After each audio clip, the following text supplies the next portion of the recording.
मनुष्यहानीविषयी अजून कल्पना नाही, पण गुरं ढोरं घरं उभी पिकं याचं प्रचंड नुकसान झालेलं आहे। या राज्यामध्ये सरकारकडे इतर सर्व वायफळ कामांसाठी पैसे आहेत, पण शेतकरी जेव्हा मरणपंथाला लागतो, शेतकऱ्याचं आयुष्य वाहून जातं, तेव्हा शेतकरी आपला लाडका आहे असं या सरकारला कधीच वाटलेलं नाही। 5-25 खोके शेतकऱ्यांच्या पुनर्वसनासाठी, भल्यासाठी, नुकसान भरपाईसाठी द्यावेत ही या सरकारची भावना किंवा मानसिकता अजिबात नाही। मराठवाड्यातल्या शेतकऱ्याचे अश्रू पुसण्यासाठी, त्याला धीर देण्यासाठी आज शिवसेनेचे युवा नेते आदित्य ठाकरेजी, त्यानंतर विरोधी पक्षनेते अंबादास दानवे, मी स्वतः असे जातोय आणि जवळजवळ मराठवाड्यातल्या सर्वच जिल्ह्यांमध्ये प्रत्यक्ष शेतकऱ्यांच्या बांधावर जाऊन, घरापर्यंत पोहोचून त्यांचं दुःख, त्यांच्या अडचणी, त्यांच्या नुकसानीची माहिती घेऊ असा साधारण आजचा कार्यक्रम आहे। संभाजीनगरला आम्ही उतरू आणि तिथून हा दौरा आम्ही सुरू करू, तो नांदेडपर्यंत आम्ही पुढे जाऊ। काल आपला दौरा नियोजित झाला आणि आज मुख्यमंत्र्यांनी देखील आदेश दिले की पंचनामे करा, आपत्ती व्यवस्थापन 24 तास सुरू ठेवा। मात्र गेल्या 3 दिवसापासून ही परिस्थिती आहे। मात्र तेव्हा मात्र असं आहे की त्यांच्या पक्षावरती मोठी आपत्ती कोसळलेली आहे।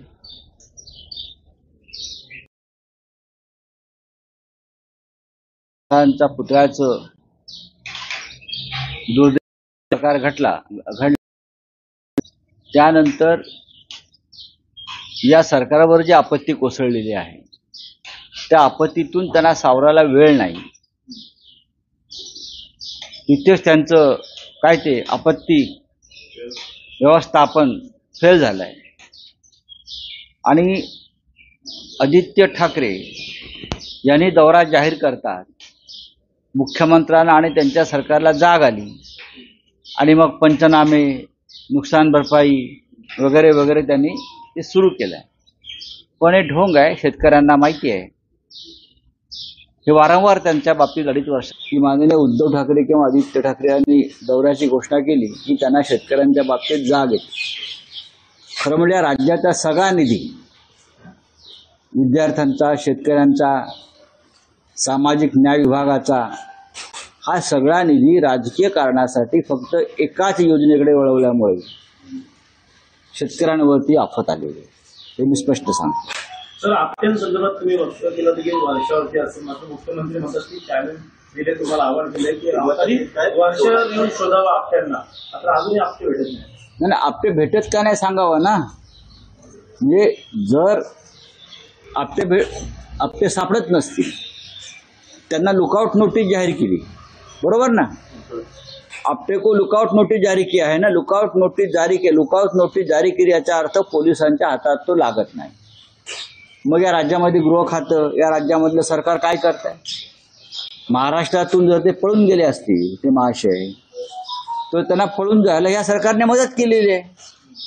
आणि पळून गेले नसतील आणि महाराष्ट्रात असेल तर त्यांना लपण्यासाठी अत्यंत सुरक्षित जागा, म्हणजे गेल्या काही दिवसामध्ये अनेक गुंडांचं आश्रयस्थान झालेलं आहे, गुन्हेगारांचं आश्रयस्थान झालेलं आहे। मी मागे बोललो, मंत्रालयाचा 6वा मजला असेल, वर्षा असेल, मी त्या संदर्भातले एक फोटोची मालिकाच प्रसिद्ध केली होती मुख्यमंत्र्यांबरोबरच्या। मग वर्षाशिवाय गुन्हेगारांना, अपराधांना आश्रय घेण्यासाठी सुरक्षित जागा कोणती आहे? तर वर्षा। नसेल तर तुम्ही अटक करा। का अटक करत नाही? तुम्ही आम्हाला अटक करता, तुम्ही आमच्या कार्यकर्त्यांना अटक करता, तुम्ही आमच्यावर गुन्हे दाखल करता, आमच्यावर खोटे खटले दाखल करता। मग छत्रपती शिवाजी महाराजांचा पुतळा ज्या पद्धतीनं तुटला, तोडला, माझी माहिती आहे साधारण की या पुतळ्याच्या निर्मितीसाठी जे बजेट सरकारकडून मंजूर झालं होतं, काही कोटी, ते बजेट कुठे गेलंय त्यांनाच माहिती. हा पुतळा फक्त 10 ते 15 लाखातच बनवला असं तज्ज्ञांचं म्हणणं आहे. हा पुतळा 15 ते 16 लाखात बनला, पण साधारण पुतळ्यावर 15 ते 16 कोटीचं बजेट मंजूर झालं होतं. सर, पश्चिम बंगाल में एक विधेयक पास हुआ है जिसके तहत 10 दिन के अंदर जो रेपिक को सजा देने का जो प्रावधान किया गया, ये पश्चिम बंगाल में कुछ दिनों पहले भारतीय जनता पार्टी ने विरोध किया था और 12 घंटे जो है पश्चिम बंगाल बंद किया था। जबकि महाराष्ट्र में जिस तरीके से घटनाएं घट रही है, बदलापुर की घटना हो या अन्य जो भी घटना हो, उसको लेकर किसी जो पॉलिटिशियन है कोई बात नहीं कर रहे, जो सत्ताधारी पॉलिटिशियन बात कर रहे हैं, मुख्यमंत्री गृह मंत्री ये बात नहीं कर रहे। हम तो बात कर रहे हैं। वो जो जिस स्कूल में ये हुआ है बदलापुर में, उस संस्था के जो प्रमुख है वो भी आप पे ही है, एक कोतवाल है कोई, उनके ऊपर एफआईआर किया है लेकिन अब तक उनको अरेस्ट नहीं किया है। सीसीटीवी फुटेज किसने गायब किया उस स्कूल से? ये संस्था के जो प्रमुख है उसने किया होगा ना। क्यों किया? क्या सिर्फ एक अपना जो सिपाही है, हाँ, उनको बचाने के लिए? क्या उसके पीछे और कुछ रहस्य है? आप देख लीजिए। तो सरकार क्या कर रही है?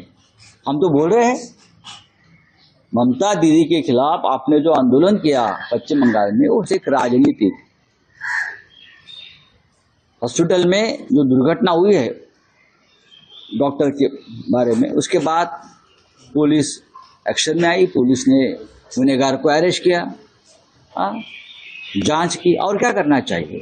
अब एक कानून बनाया, लेकिन आपने 15 दिन तक पश्चिम बंगाल की कानून व्यवस्था ये बीजेपी के लोगों ने, ये गुंडों के हाथों में रही, हिंसा हो गई। जिम्मेदार कौन है? अब महाराष्ट्र में पूरा बदलापुर ने, पूरा महाराष्ट्र लगभग उस आंदोलन में उतरा था। हमारे ऊपर न्यायालय के माध्यम से रोक लगाई आंदोलन करने में, लेकिन सरकार ने क्या किया? अक्षय शिंदे एक आरोपी है, उनको पकड़ा है, लेकिन जिस संस्था में ये हुआ, सीसीटीवी फुटेज अगर जो संस्था गायब करती है, उसका मतलब अपने ये अपराधियों को कोऑपरेट किया है बचाने के लिए, और कुछ ना कुछ और दाल में काला है वहाँ। मुख्यमंत्री असेल आणि सर्वांनीच माफी मागितली आहे, वारंवार यावरती राजकारण केलं तर संजय राऊत वारंवार राजकारण. आम्ही राजकारण करत नाही. छत्रपती शिवाजी महाराज हा राजकारणाचा विषय नाही. तुमचा असेल बरं का, तुमचा असेल, तुम्ही रोज एक अपमान करायचा छत्रपतींचा आणि माफी मागून सुटायचं. अशा पद्धतीनं त्या काळात रामन राघव नावाचा खुनी होता, त्याने माफी मागितली होती, मग त्याला सोडायचं का? ते काही बोलतात. छत्रपती शिवाजी महाराजांचा अपमान हा माफी मागण्यालायक नाही. याला अपराध म्हणजे आम्ही जे म्हणतो, कुठे आहे सार्वजनिक बांधकाम खात्याचा मंत्री? हे कोट्यवधी रुपये खाणारे भ्रष्टाचारी कुठे आहेत? राजीनामे द्या.